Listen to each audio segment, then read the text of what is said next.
जादुई कहानी लालच का अंत। मोहन सेठ की कहानी।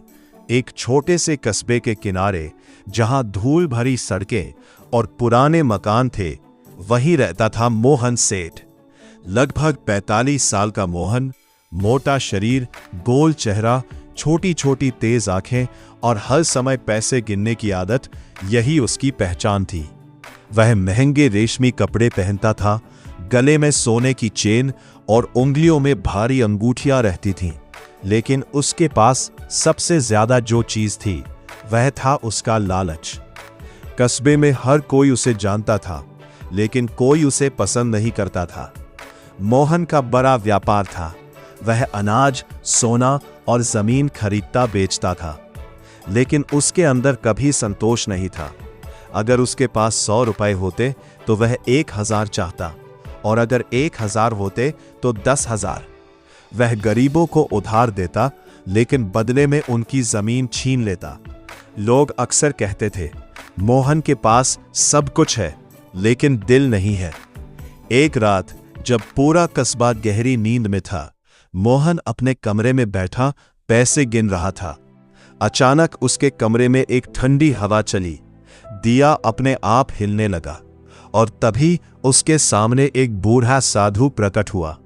मोहन घबरा गया और बोला, तुम कौन हो? साधु ने शांत स्वर में कहा, मैं तुम्हें एक मौका देने आया हूं। मोहन की आंखों में चमक आ गई। साधु ने कहा, कल सुबह से तुम जिस भी चीज को छुओगे वो सोना बन जाएगी। यह सुनते ही मोहन खुशी से भर गया। उसने पूछा, सच में?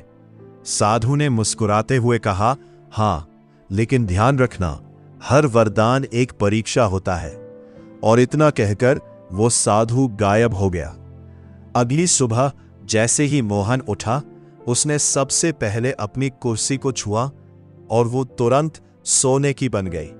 उसकी खुशी का ठिकाना नहीं रहा। उसने मेज को छुआ, वो भी सोना बन गई। दरवाजा, दीवार, घर का हर सामान, सब कुछ सोने में बदल गया। पूरा घर चमकने लगा और मोहन खुशी से पागल हो गया। अब वो रुका नहीं। वो बाहर निकला और पेड़ों को छुआ, वे भी सोने के बन गए। उसने पत्थरों को छुआ, वे भी सोना बन गए। यहां तक कि उसने अपनी जमीन को छुआ और वो भी सोने में बदल गई। पूरा कस्बा हैरान था, लेकिन मोहन को किसी की परवाह नहीं थी। उसे सिर्फ सोना चाहिए था। दोपहर तक उसे भूख लगी। उसने रोटी उठाई, लेकिन जैसे ही उसने उसे छुआ, वो रोटी सोने में बदल गई। उसने पानी पीने की कोशिश की, लेकिन पानी भी सोना बन गया। अब उसके चेहरे पर डर साफ दिखने लगा। तभी उसकी छोटी बेटी उसके पास आई और मासूमियत से बोली, पापा, आप क्या कर रहे हो? मोहन मुस्कुराया और उसे गले लगाने के लिए आगे बढ़ा, लेकिन जैसे ही उसने उसे छुआ, उसकी बेटी भी सोने की मूर्ति बन गई। यह देखकर मोहन की दुनिया जैसे रुक गई। उसकी आंखों से आंसू बहने लगे।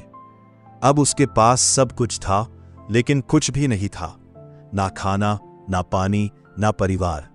वो जमीन पर बैठ गया और जोर जोर से रोने लगा, मुझे यह सब नहीं चाहिए।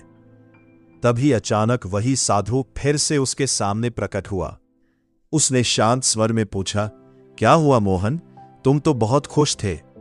मोहन रोते हुए बोला, मुझे माफ कर दो, मुझे यह सोना नहीं चाहिए।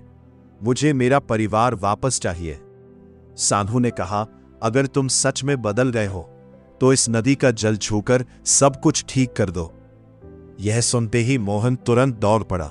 वो नदी के पास पहुंचा और जैसे ही उसने पानी को छुआ, उसकी सारी शक्ति खत्म हो गई। धीरे धीरे सब कुछ पहले जैसा होने लगा। उसका घर फिर से सामान्य हो गया। चीजें वापस अपनी असली हालत में आ गई और उसकी बेटी भी फिर से जीवित हो गई। यह देखकर मोहन की आंखों में खुशी के आंसू आ गए। उस दिन के बाद मोहन पूरी तरह बदल गया।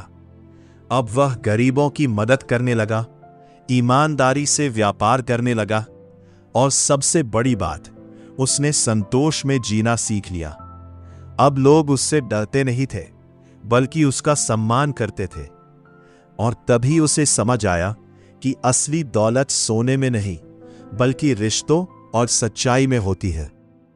कहानी से संदेश मिलता है कि लालच इंसान को सब कुछ दे सकता है, लेकिन उससे भी ज्यादा छीन लेता है।